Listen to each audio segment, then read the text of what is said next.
Hello. For this small group, I have put together some tips and tools on positive communication techniques to enhance the success of the group's communication. In effective group meetings, each group member is encouraged to share ideas for problem solving that contribute to improving the practice. The following is a code of conduct or a set of guidelines regarding how the group should interact in both face-to-face communication and technology-mediated meetings. Number 1, treat each other with dignity and respect. 2, be genuine with each other about ideas, challenges, and feelings.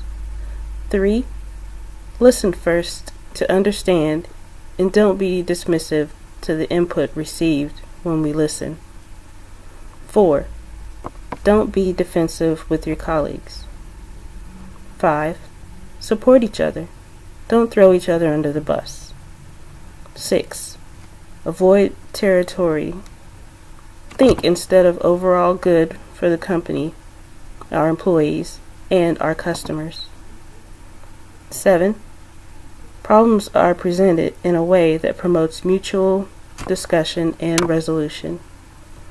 8, if you commit to doing something, do it.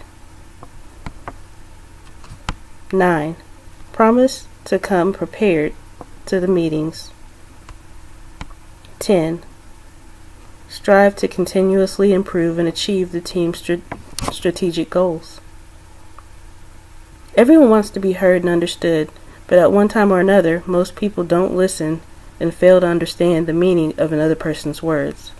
It's a fundamental human need to have your feelings acknowledged, whether or not someone agrees with you. Honesty and goodness, listening creates an intimate connection and makes you feel cared about. You can hear someone speak without listening to the words.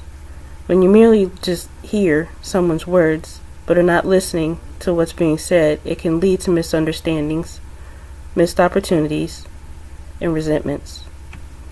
Listening goes far beyond just hearing. It means paying attention to the words that are being spoken with the intent of understanding the other person. Your personal perceptions and projections can affect the quality of your listening skills. For example, if you feel you're better off financially, intellectually, or socially than the other person speaking, you may dismiss much of what that person is saying. There are 4 basic levels of hearing and listening. You can easily fall into one of these categories. There is the non-listener who is totally preoccupied with his personal thoughts and is not listening at all. There is the passive listener who hears the words but doesn't fully absorb or understand them. There are listeners that pay attention to the speaker but only grasp some of the intent. And finally, there are active listeners who are completely focused on the speaker and understand the meaning of the words without distortion. A good listener understands that communication is a two-way street. They refrain from interrupting a speaker with their own thoughts. Good listening also requires keeping an open mind, refraining from judgment, and making direct eye contact. Finally, a good listener will not glance at the clock or at their watch while the other person is speaking. A few tips on etiquette for face-to-face communication are: 1. Begin with your posture, having a straight back but not rigid, shoulders relaxed so that you don't look uptight. 2. Align your body with the person you're talking to. That shows you're engaged. 3. Keep your arms relaxed at your sides, showing you that you are open to what the person is saying. 4.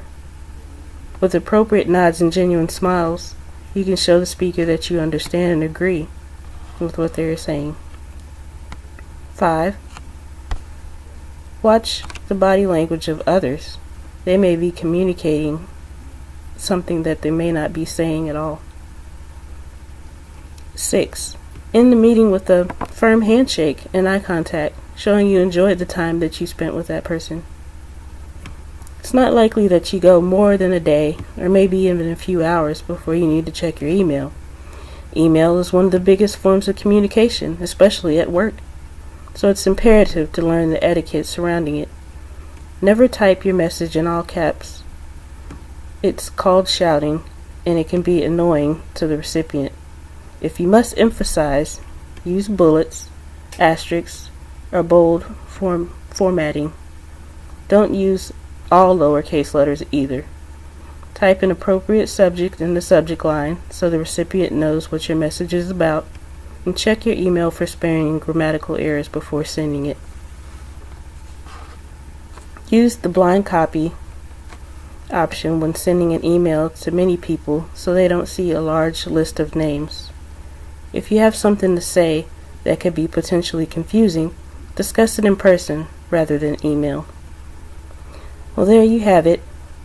The group's conduct certainly isn't limited by the things that were discussed in this video, but it should get you started on the right foot. Thank you for your attention.